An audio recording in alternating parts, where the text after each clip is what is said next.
नमस्कार। नेपाल टेलिभिजनको राति 8 बजेको यो समाचार बुलेटिनमा यहाँहरूलाई स्वागत छ। म गोविन्द धिताल र साथमा छु म श्वेता सिन्हा। सुरुमा प्रमुख समाचार।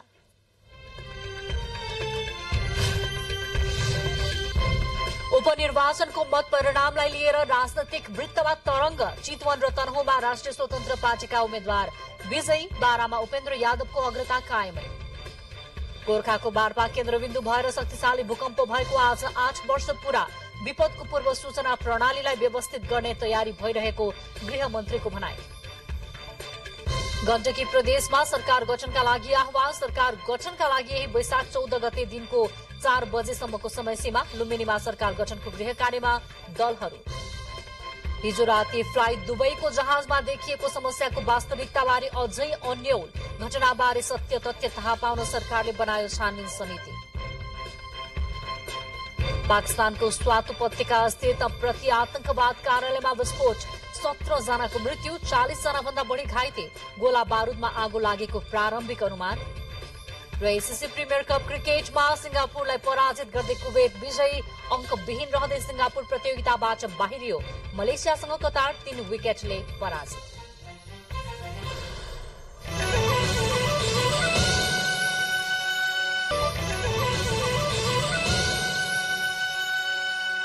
समाचार अब विस्तारमा। 3 जिल्लामा भएको उपनिर्वाचन मध्ये तनहुँ र चितवनको अन्तिम मत परिणाम आइसकेको छ भने बारामा अझै मतगणना जारी छ। बारा निर्वाचन क्षेत्र नम्बर 2 मा मतगणना जारी रहेको हाम्रा संवाददाताले जानकारी दिनुभएको छ। जारी मतगणनाको पछिल्लो मत परिणाम अनुसार जनता समाजवादी पार्टीका उम्मेद्वार उपेन्द्र यादवले अग्रता कायम गरिरहनु भएको छ। यादवले 21,446 मत प्राप्त गर्नु भएको छ भने उहाँलाई जनमत पार्टीका शिवचन्द्र कुशवाहाले 18,683 मत सहित पछ्याइरहनु भएको छ। तेस्रो स्थानमा नेकपा एमालेका पुरूषोत्तम पौडेलले 6,276 मत ल्याउनु भएको छ भने राष्ट्रिय स्वतन्त्र पार्टीका उम्मेद्वार रमेश प्रसाद खरेल 2,556 मतका साथ चौथो स्थानमा हुनुहुन्छ।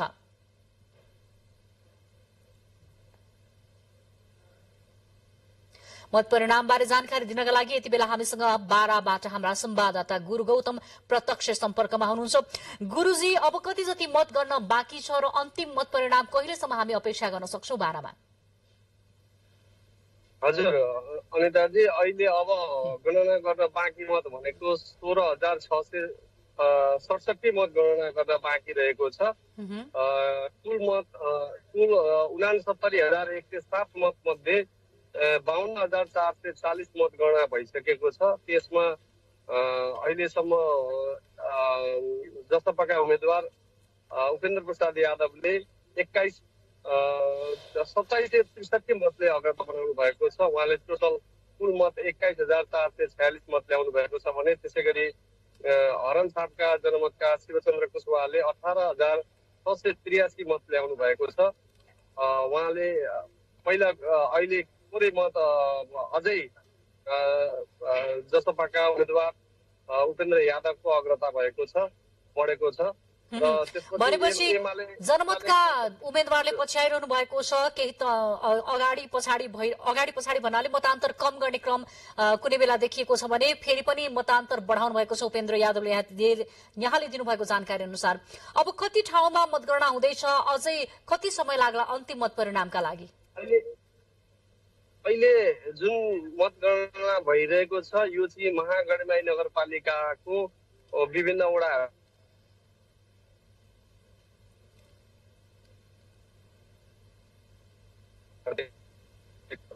पालिका उम्मेदवार केही समयसम्ममा यो महागढमाईको सम्पन्न हुनेछ। 3 र 4 नम्बर वडा मात्र बाँकी रहेको छ अहिलेसम्मको मतमा हेर्दाखेरि। र अब यसपछि पुनः फेरि चाहिँ उपेन्द्र यादवले अग्रता कायम गर्ने क्रम भयो। गुरुजी, यहाँको आवाज हामीले स्पष्ट सुन्न सकेनौं। यहाँसँग हामी पुनः जानकारी लिनेछौँ आगामी बुलेटिनहरूमा पनि। यहाँले दिनुभएको जानकारीका लागि धन्यवाद। उहाँ हुनुहुन्थ्यो हाम्रा बारा संवाददाता गुरु गौतम। उहाँले दिएको जानकारी अनुसार अहिले पनि मतगणना जारी छ र अब केही मात्र मतहरू गर्न बाँकी छ र छिट्टै नै अन्तिम मत परिणाम आउने पनि उहाँले हामीलाई जानकारी दिँदै हुनुहुन्थ्यो। र उपेन्द्र यादव जसपा अध्यक्ष उपेन्द्र यादव नै अहिले अग्रता बनाइरहनु भएको छ र उहाँलाई शिवचन्द्र कुशवाहा जो जनमत पार्टीका उम्मेद्वार हुनुहुन्छ उहाँले पछ्याइरहनु भएको हामीलाई जानकारी दिँदै हुनुहुन्थ्यो।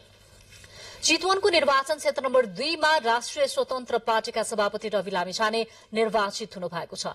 कुल 54,176 मत प्राप्त गर्दै लामिछाने दोस्रो पटक प्रतिनिधि सभा सदस्य निर्वाचित हुनु भएको हो। उहाँका निकटतम प्रतिस्पर्धी नेपाली कांग्रेसका जीत नारायण श्रेष्ठले 11,214 मत प्राप्त गर्नु भएको छ। लामिछाने र श्रेष्ठ बीचको मतान्तर 42,962 रहेको छ। चितवन क्षेत्र नम्बर 2 को निर्वाचनमा राष्ट्रिय स्वतन्त्र पार्टीका रवि लामिछानेले फराकिलो मत अन्तरले विजयी हुनुभएको छ। राष्ट्रिय स्वतन्त्र पार्टीका अध्यक्ष समेत रहेका लामिछानेले 54,176 मत प्राप्त गर्नुभएको थियो भने उहाँका प्रतिद्वन्दी नेपाली कांग्रेसका जीत नारायण श्रेष्ठले 11,214 मत प्राप्त गर्नुभएको थियो। नेकपा एमालेका उम्मेद्वार रामप्रसाद न्यौपानेले 10,936 मत प्राप्त गर्नुभएको छ। मंसिर 4 को निर्वाचनमा करिब 34,000 मतान्तरले विजयी हुनुभएका लामिछाने यो निर्वाचनमा भने आफ्नै कीर्तिमानलाई भंग गर्दै 42,962 मतान्तरले विजयी हुनुभएको हो। यो मतान्तर नेपालको निर्वाचनको इतिहासमा नै पहिलो भएको छ। मतदाताको अपार माया पाएका लामिछानेले नेपाल टेलिभिजनसँग कुरा गर्दै मतदाताहरूलाई निराश पार्ने काम आफूबाट नहुने बताउनुभयो। यो आशामा खरो उत्रिन्छौँ हामी थाहा छ, तर अपेक्षा असाध्यै ठुलो छ।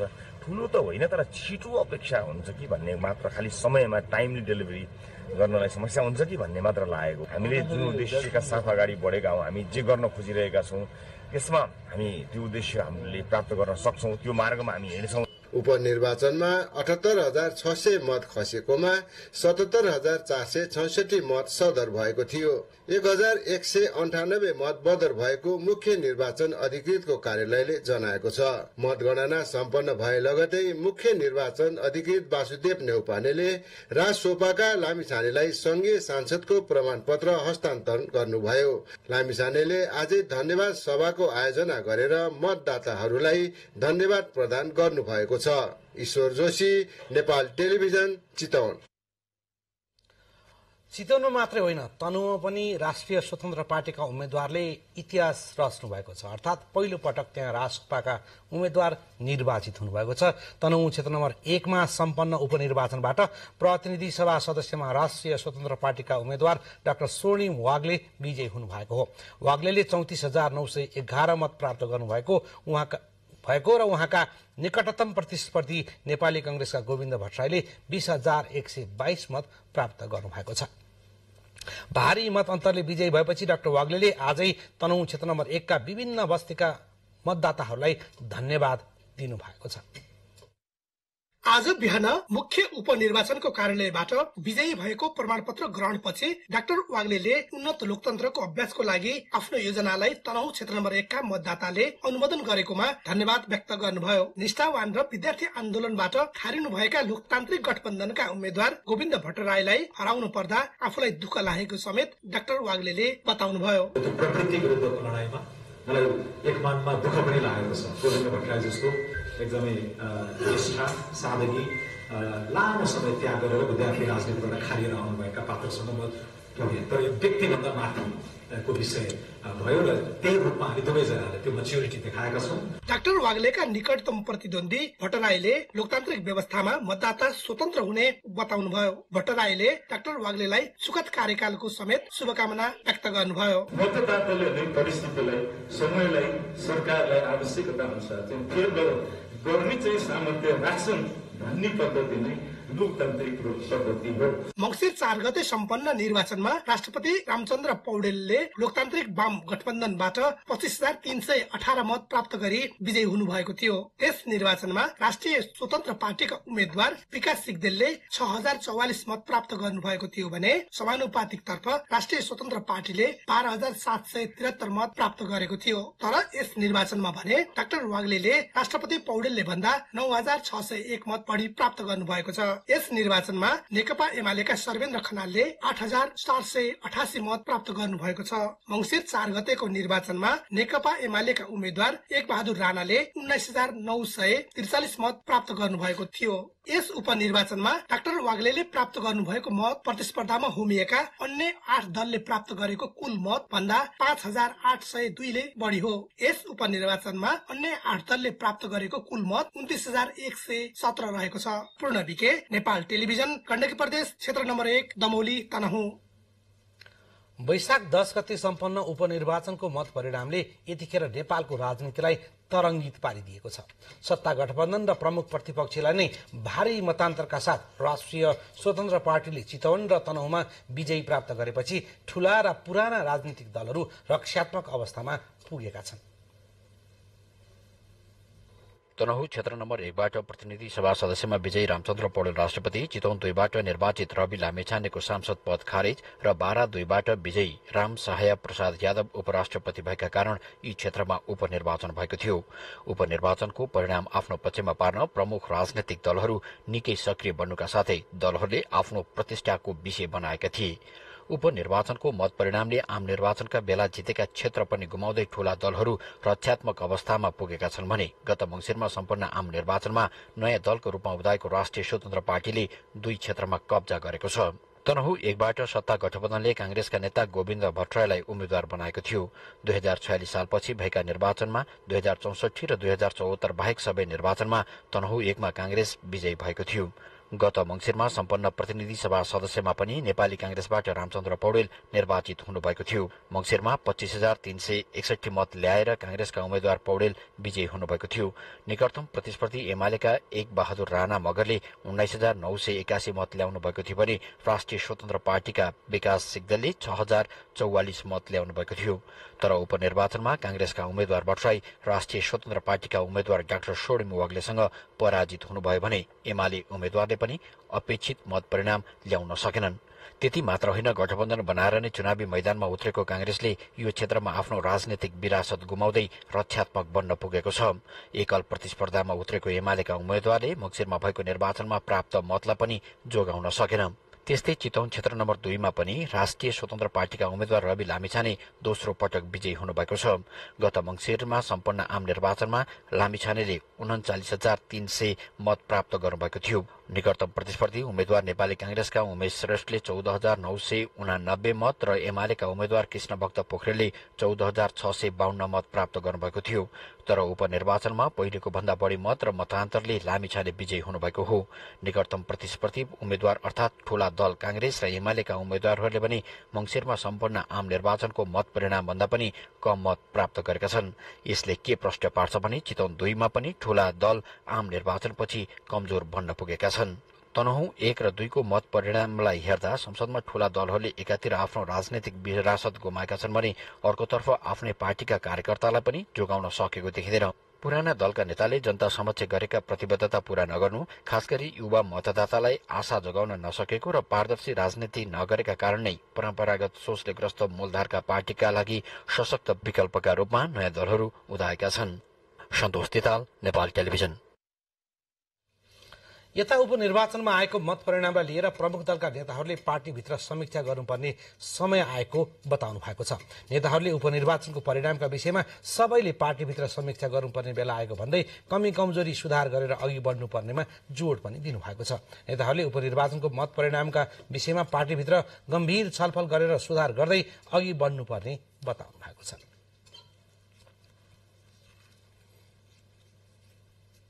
दिने परिणामको बारेमा विश्लेषण गर्नुपर्दछ।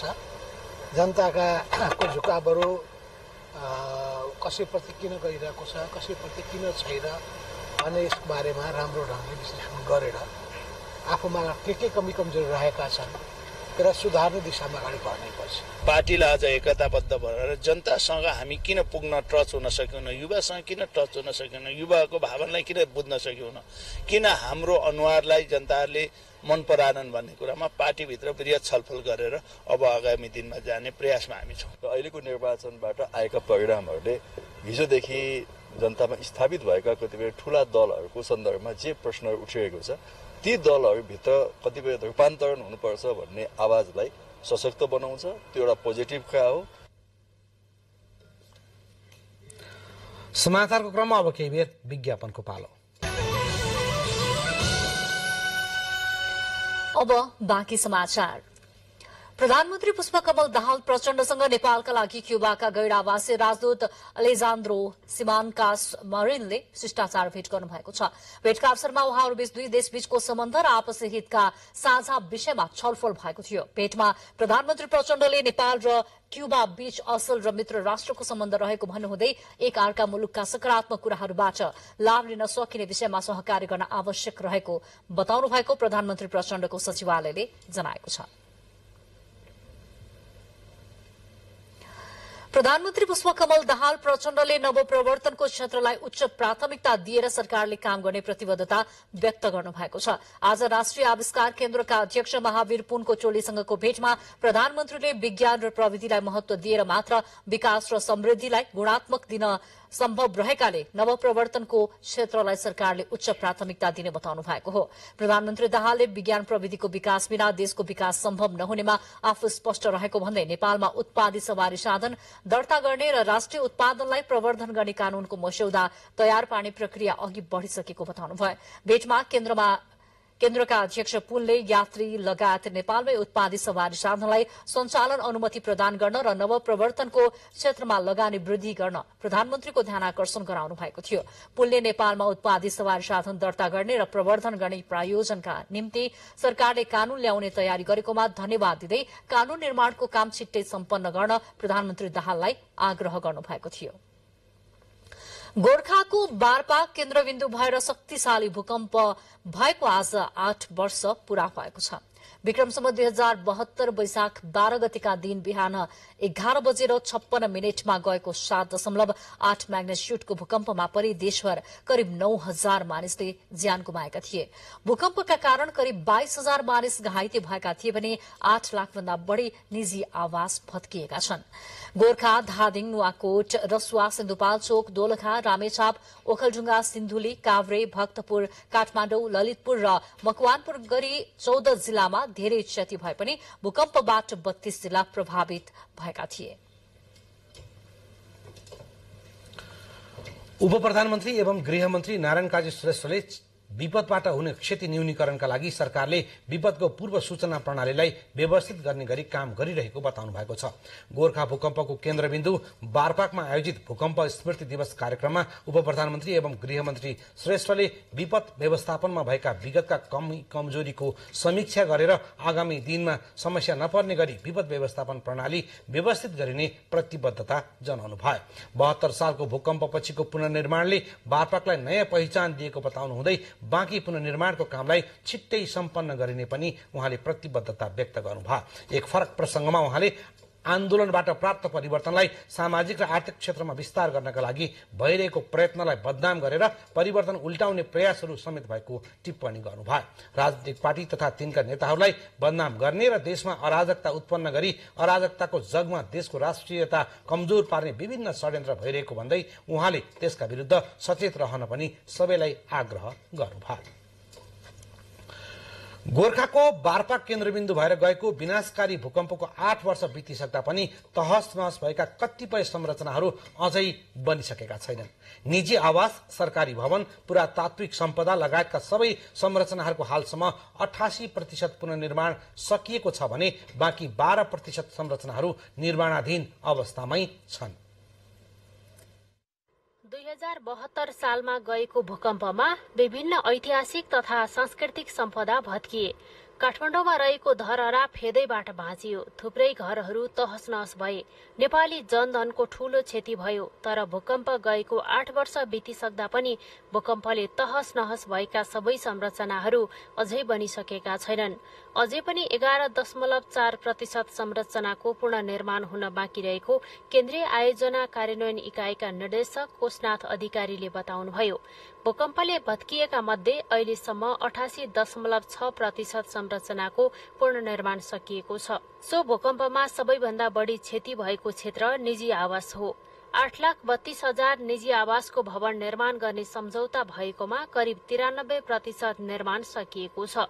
पहिलो किस्ताको रकम सबै परिवारले लगिसकेका छन् भने दोस्रो किस्ता करिब 95% र तेस्रो किस्ता 88%ले लगिसकेको शहरी विकास मन्त्रालयले जनाएको छ। भत्किएका स्वास्थ्य संरचनाहरू 1,136 मध्ये 891 वटाको निर्माण कार्य सम्पन्न भएको छ। त्यसैगरी 491 वटा सरकारी कार्यालयको संरचना निर्माण गर्नुपर्नेमा 415 वटाको निर्माण सम्पन्न भएको छ।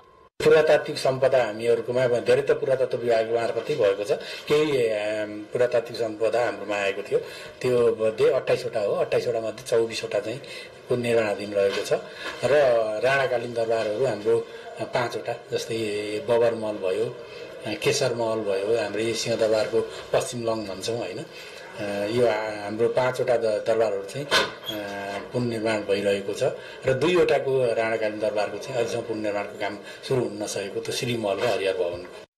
भूकम्पपछि प्रभावित घरहरूमा पुगेको क्षतिको वर्गीकरण गरी तथ्याङ्क संकलन गरिएको थियो।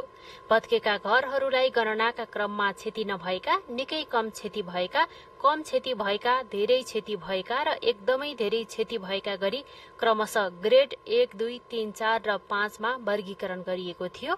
ग्रेड 1 का आवास इकाइहरू केही गर्नु नपर्ने, ग्रेड 2 र 3 का घर तथा भवनहरू प्रबलीकरण गर्नुपर्ने र ग्रेड 4 र 5 का घर तथा भवनहरू पुनर्निर्माण गर्नुपर्ने गरी वर्गीकरण गरिएको थियो। क्यामेरामा शिव पंगेनीको साथमा दुर्गा खड्का, नेपाल टेलिभिजन।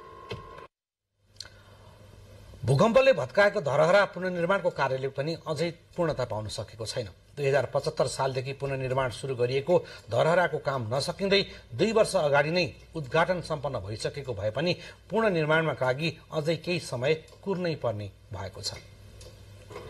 2072 सालको महाभूकम्पबाट पूर्ण रूपमा क्षतिग्रस्त भएको धरहराको पुनर्निर्माण 2077 सालमा सम्पन्न गर्ने गरी सरकार र रमण कन्स्ट्रक्सन कम्पनीलाई ठेक्का उपलब्ध गराएको थियो। तर धरहरा पुनर्निर्माणको काम सुरु भएको 5 वर्ष भइसक्दा पनि अझै पुनर्निर्माणको कामले पूर्णता पाउन सकेको छैन। धरहरा पुनर्निर्माणको काम अन्तर्गत अहिले टावरको काम सम्पन्न गर्न अझै 2% बाँकी र अन्य काम सम्पन्न गर्न अझै 40% रहेको निर्माण कम्पनीले जनाएको छ। तर धरहरा टावरको काम नसकिँदै 2078 वैशाख 11 गते तत्कालीन प्रधानमन्त्री केपी शर्मा ओलीले उद्घाटन भने गरिसक्नु भएको छ।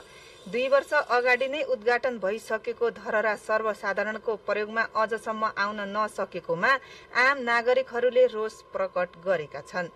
तर निर्माण कम्पनीले भने कोरोना महामारी र धरहरा वरिपरिको बगैँचा पार्किङ र केही भवन निर्माणको जिम्मेवारीले पनि सोही कम्पनीलाई दिएका कारण निर्माण कार्य ढिलाइ हुन गएको जनाएको छ। अहिलेको अवस्थामा चाहिँ हाम्रो टार्गेट चाहिँ असोज मसान्तसम्ममा चाहिँ 2080 को असोज मसान्तसम्म चाहिँ हामीले चाहिँ सम्पूर्ण कामहरू सक्ने लक्ष्य लिएका छौँ।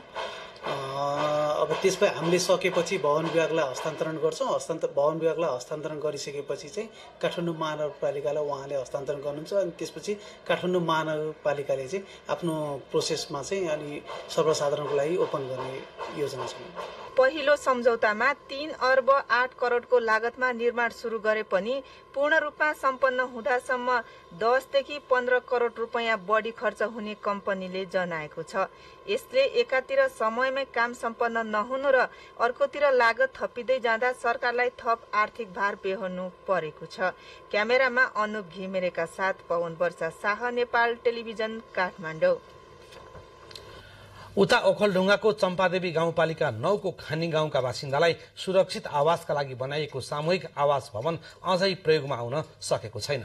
खेतीपाती वस्तुभाउ एकातिर र बसोबास गर्ने थलो अर्कोतिर भएपछि खानी गाउँका बासिन्दा आवासमा बस्न नचाहेपछि सामूहिक आवास योजना अलपत्र परेको हो। 2072 सालको भूकम्पका कारण गाउँमा पहिरो झर्ने जोखिम बढेपछि बस्ती स्थानान्तरण गर्ने योजना सामूहिक आवास निर्माण गरिएको थियो।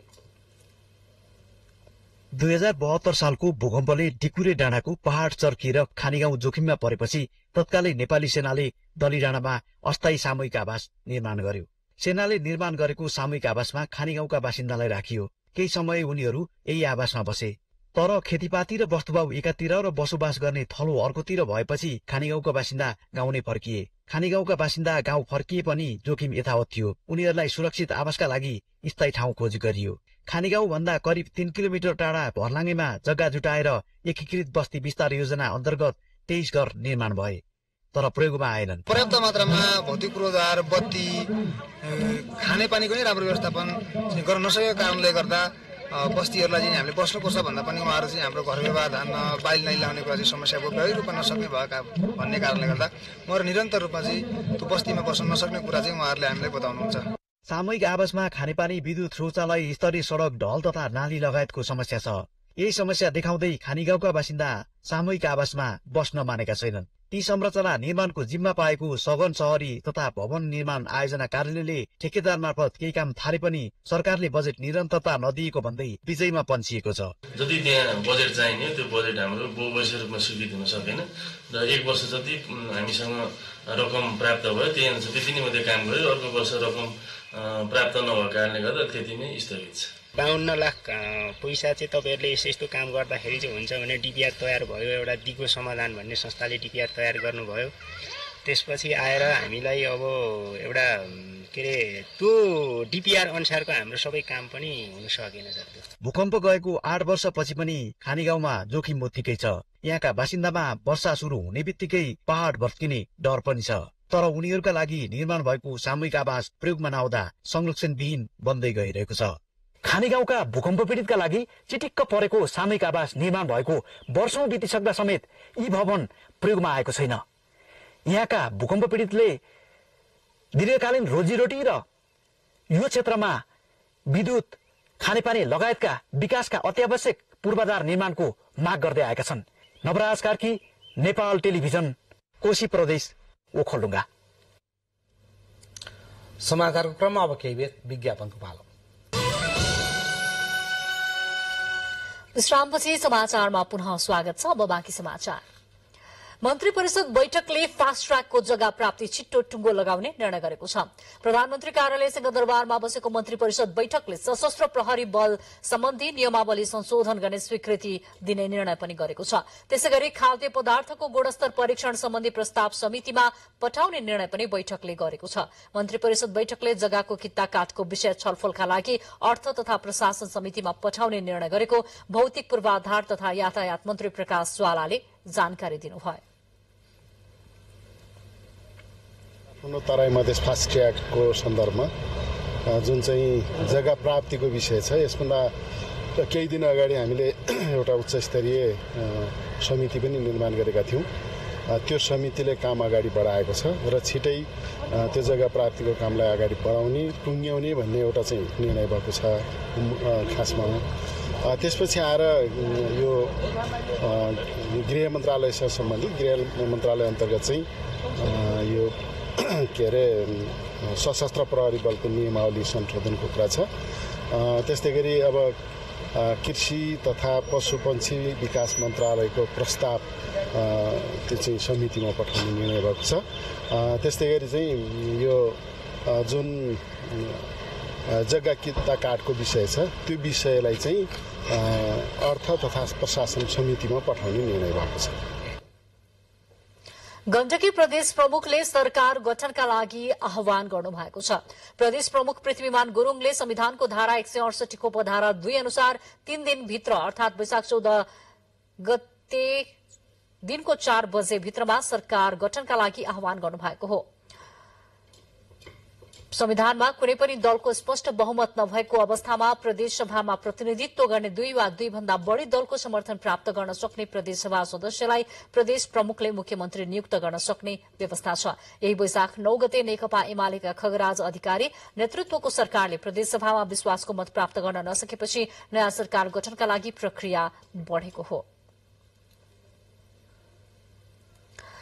एमाले नेतृत्वको लुम्बिनी प्रदेश सरकारका मुख्यमन्त्री लीला गिरी पदमुक्त भएसँगै प्रदेश प्रमुख अमिक शेरचनले संविधानको धारा 168 को उपधारा 2 अनुसार गठबन्धन सरकार गठनका लागि आह्वान गर्नुभएको छ। गठबन्धन सरकारको मुख्यमन्त्री दावी गर्नका लागि प्रदेश प्रमुख शेरचनले दलहरूलाई वैशाख 14 गते बिहिबार अपराह्न 4 बजेसम्मको समयसीमा तोक्नु भएको छ। सरकार गठन आह्वान भएसँगै राजनैतिक दल भावी सरकार गठनका लागि छलफलमा जुटेका छन्।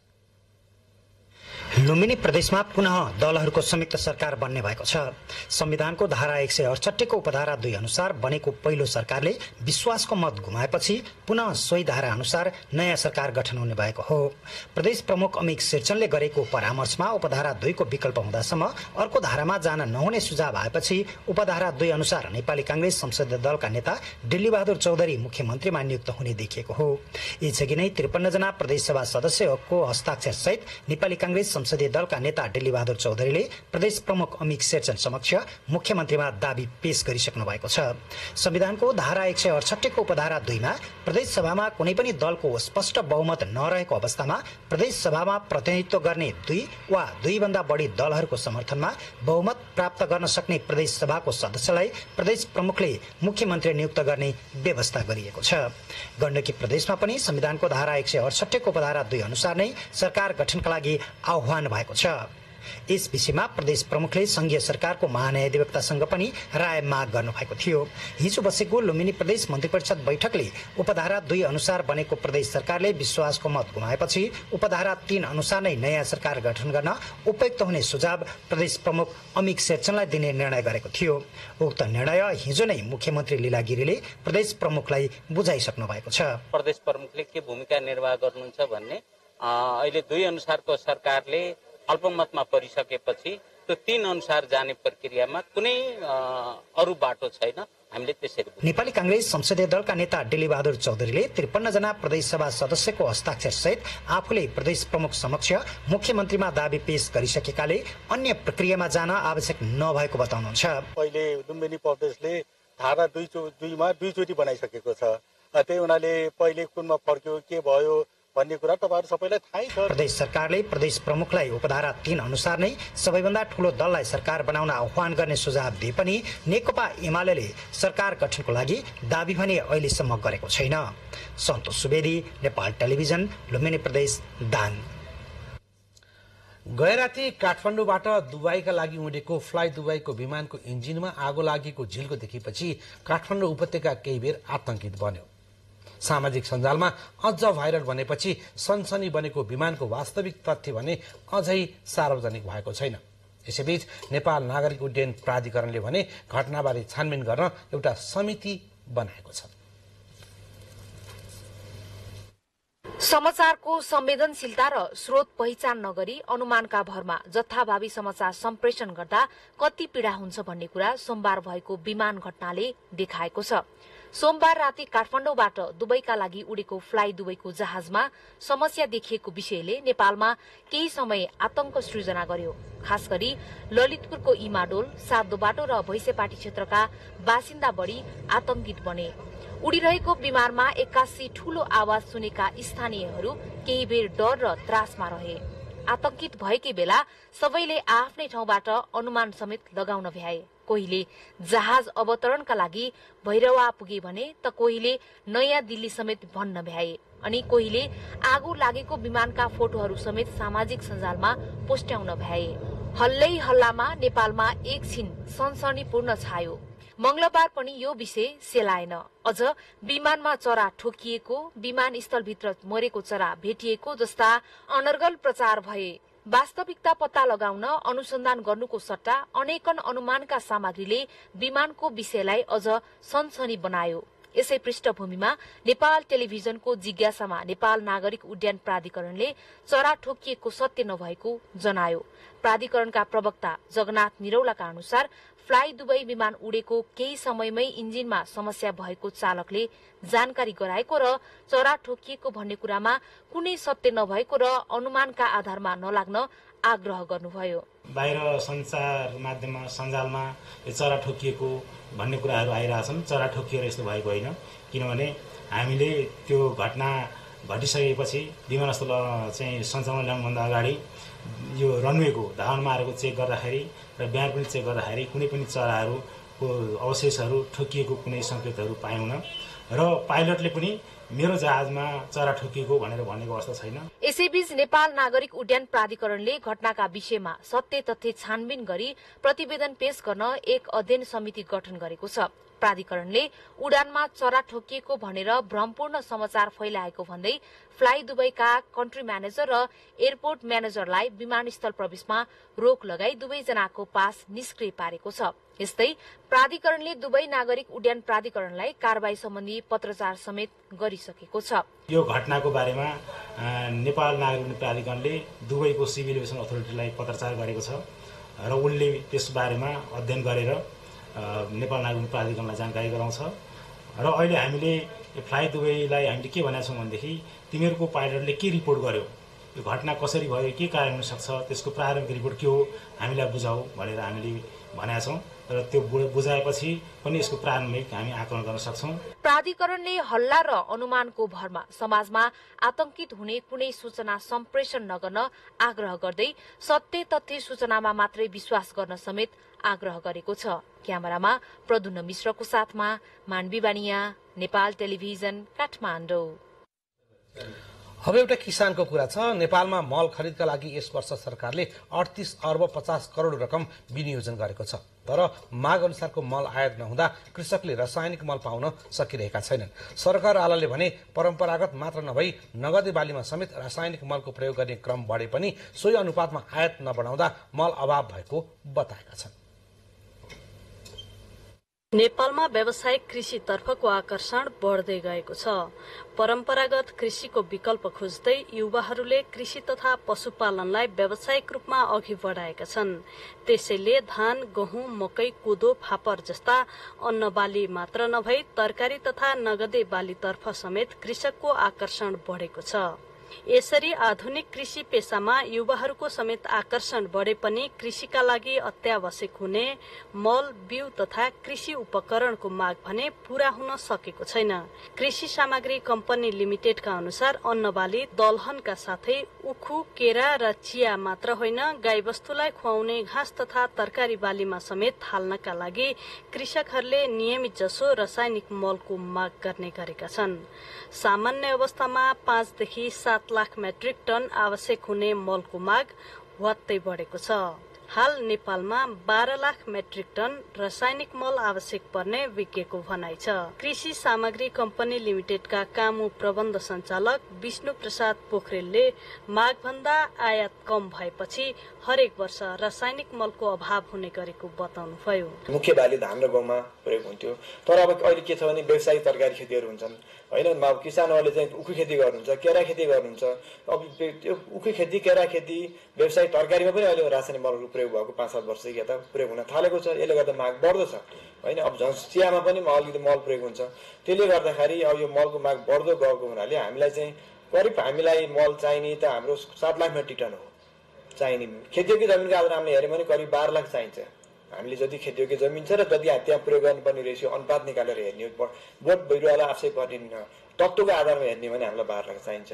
अन्तर्राष्ट्रिय बजारमा हरेक वर्ष मलको मूल्य बढ्ने तर सरकारले छुट्याएको रकममा सोही अनुपातमा मल खरिद गर्न नसक्ने अवस्था भएपछि मल आयात सहज बनाउन नसकिएको समेत कृषि सामग्री कम्पनीको भनाइ छ। नेपालमा कुल 41,20,000 हेक्टर खेतीयोग्य जमिन छ। त्यसमध्ये 30,91,000 हेक्टर क्षेत्रमा मात्र खेती गर्ने गरिएको छ।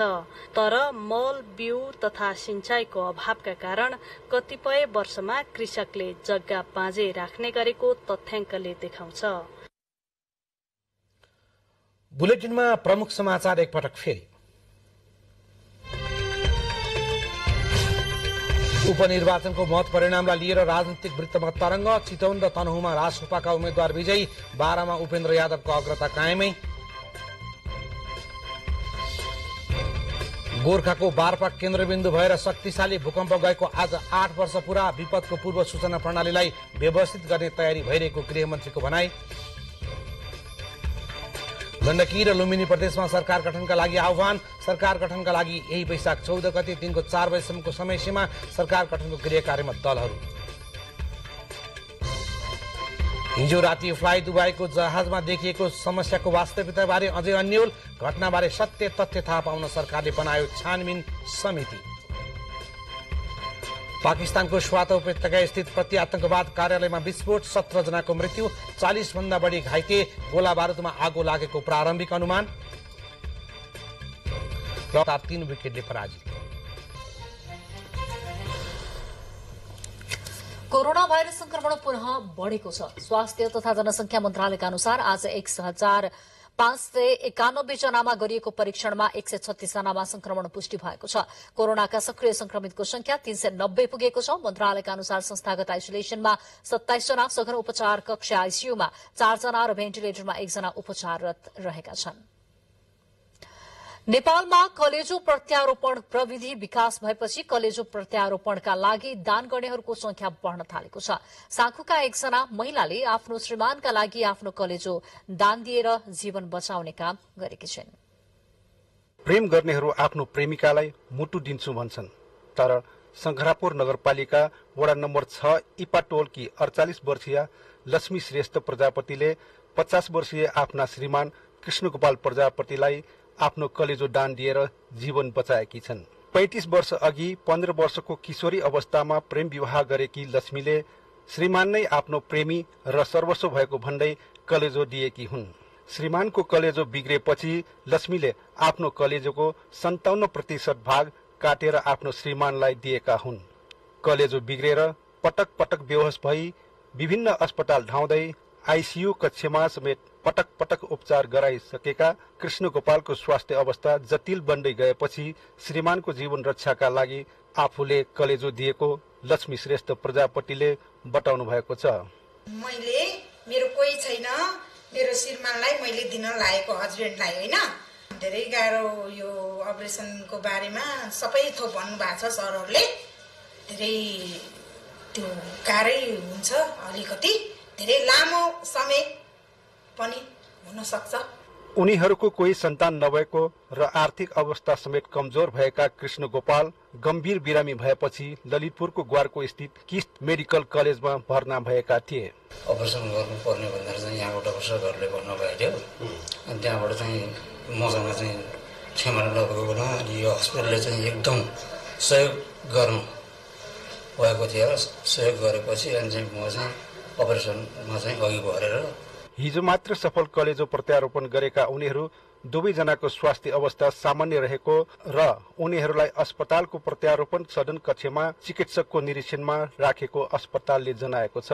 भारतको इन्द्रप्रस्थ एपोलो अस्पतालका वरिष्ठ कलेजो प्रत्यारोपण विशेषज्ञ सहित 40 जनाको टोलीले 15.5 घण्टा लगाएर कलेजो प्रत्यारोपण गरेको अस्पतालका प्रमुख कार्यकारी अधिकृत अमिश पाठकले जानकारी दिनुभएको छ। मृगौला र कलेजो प्रत्यारोपण गर्न अनुमति लिने किस्ट मेडिकल कलेज शिक्षण अस्पताल पहिलो निजी अस्पताल हो भने कलेजो प्रत्यारोपण गर्ने दोस्रो मेडिकल कलेज हो। ईश्वर महर्जन, नेपाल टेलिभिजन, ललितपुर। राष्ट्रिय सभाका अध्यक्ष गणेश प्रसाद तिमिल सिन्हा रुसको औपचारिक भ्रमण सकेर आज स्वदेश फर्कनु भएको छ। रुसको माथिल्लो सभाका अध्यक्ष भ्यालेन्टिन म्याटिभेन्कोको निमन्त्रणामा अध्यक्ष तिमिल सिन्हाको नेतृत्वमा रुस गएको 8 सदस्यीय टोली आज स्वदेश फर्किएको हो। भ्रमणका क्रममा दुई देशका सभा अध्यक्ष बीच नेपाल र रुस बीचको अन्तर संसदीय सहयोग सम्बन्धी सहमति पत्रमा हस्ताक्षर भएको अध्यक्ष तिमिल सिन्हाले बताउनुभयो। भ्रमणका क्रममा रुसबाट नेपालमा हवाई सेवा पुनः सञ्चालन गर्न, G2G आधारमा रासायनिक मल तथा खाद्यान्न निर्यात गर्न तथा नेपाली विद्यार्थीका लागि छात्रवृत्तिको संख्या बढाउने लगायतका विषयमा छलफल भएको अध्यक्ष तिमिल सिन्हाले बताउनुभयो।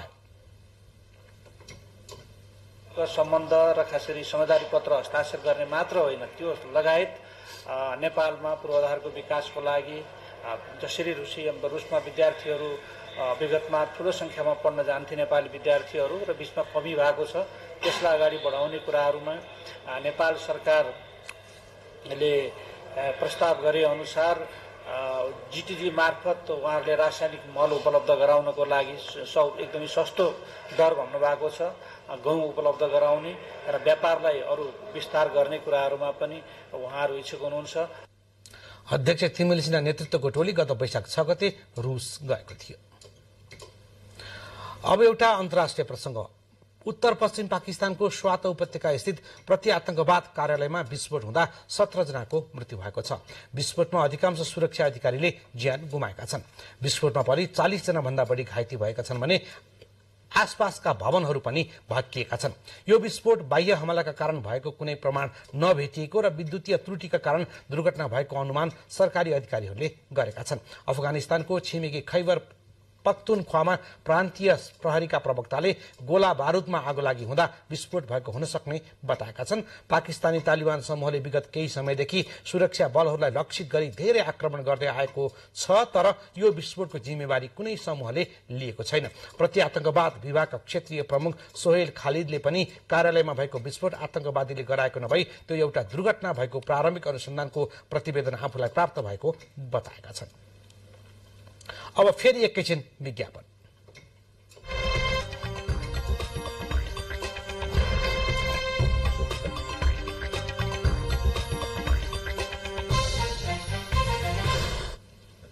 अब आर्थिक समाचार। निक्षेपको ब्याजदर घटेसँगै ब्याङ्कहरूले कर्जाको ब्याजदर पनि घटाउन थालेका छन्। ब्याङ्कहरूको आधार दर घट्न थालेपछि कर्जाको ब्याजदर घट्न थालेको हो।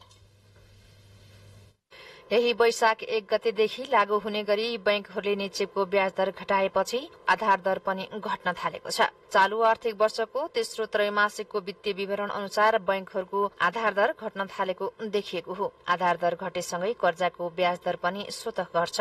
बैंकहरूको वित्तीय विवरण अनुसार चालू आर्थिक वर्षको दोस्रो त्रैमासको तुलनामा तेस्रो त्रैमासमा बैंकहरूको आधार दर घटेको छ। यस अवधिमा बैंकहरूको आधार दर 0.27% बिन्दुले घटेको छ।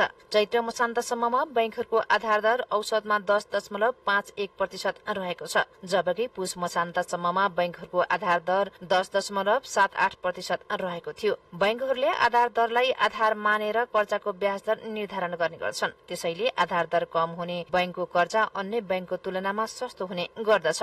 नेपाल राष्ट्र बैंकको व्यवस्था अनुसार हाल बैंकहरूले आधार दरमा अधिकतम 5% प्रिमियम थप गरेर कर्जाको ब्याज दर निर्धारण गर्न पाउँछन्। माघ 1 गतेदेखि नै बिस्तारै यो डिपोजिटको रेटहरू हामीले निक्षेपको रेटहरू घटाउन सुरु गरिसकेका हौँ।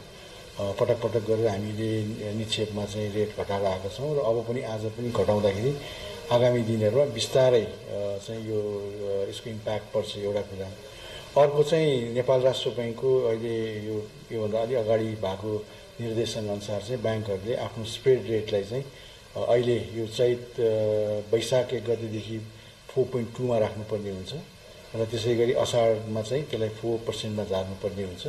यो दुवै कारणहरूले गर्दाखेरि पनि फेरि ब्याङ्कहरूले ऋणको यो जुन बरोडरको रेटमा चाहिँ कमी ल्याउँदै त्यो कम्प्लाई गर्नुपर्ने हुन्छ। भन्दाखेरि दुईटा कारणले रेट घट्छ अबको दिनहरूमा। एउटा चाहिँ निक्षेपको रेटै घट्न गइसकेपछि चाहिँ घट्ने भयो। अर्को चाहिँ स्प्रेडलाई घटाउनु पर्ने 4% मा ल्याउनु पर्ने जुन राष्ट्र बैंकको व्यवस्था छ त्यसको कारणले गर्दाखेरि पनि रेट घट्ने भयो।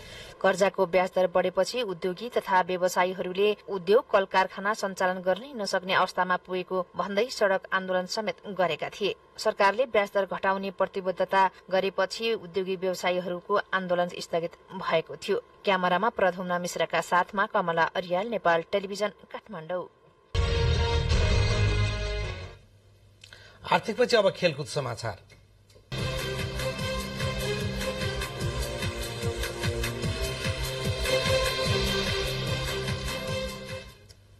काठमाडौँमा जारी एसीसी प्रिमियर कप क्रिकेटमा सिंगापुरलाई हराउँदै कुवेत विजयी भएको छ।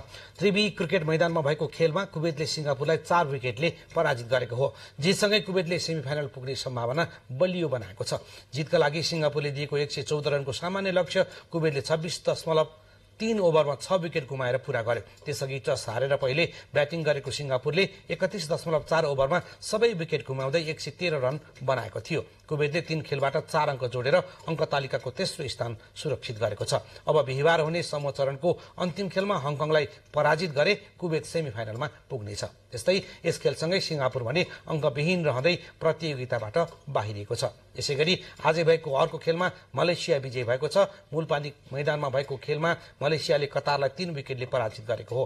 यो जितसँगै मलेसिया समूहमा सबै 4 खेल खेल्दै 4 अङ्क जोडेर दोस्रो स्थानमा उक्लिएको छ। समूहको अन्तिम खेलमा नेपालसँग खेल्नु अघि नै कतार बाहिरिसकेको छ।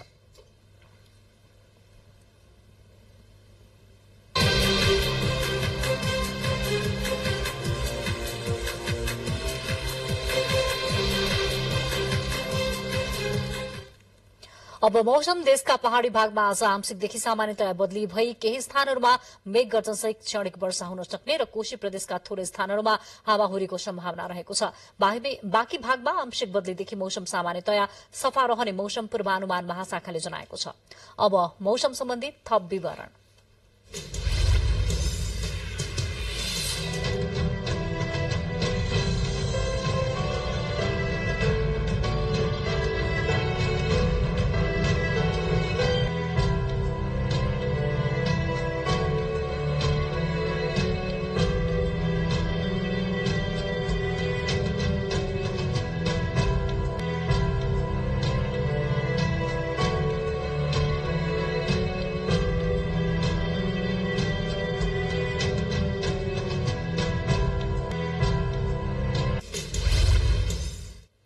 बुलेटिनको अन्त्यमा प्रमुख समाचार पुनः एकपटक।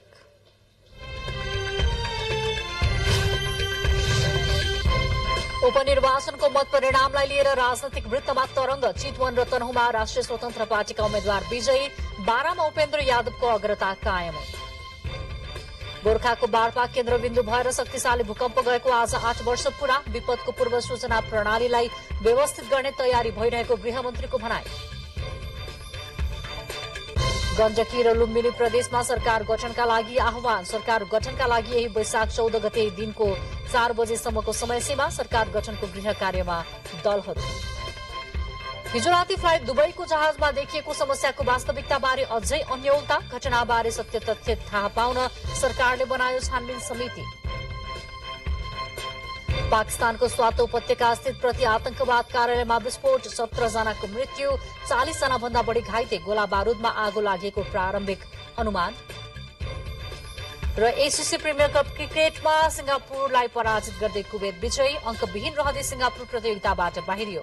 मलेसियासँग कतार 3 विकेटले पराजित। अवस्था समाचार अहिलेलाई सकिएको छ। हामी सबैलाई बिदा दिनुहोस्। नमस्कार।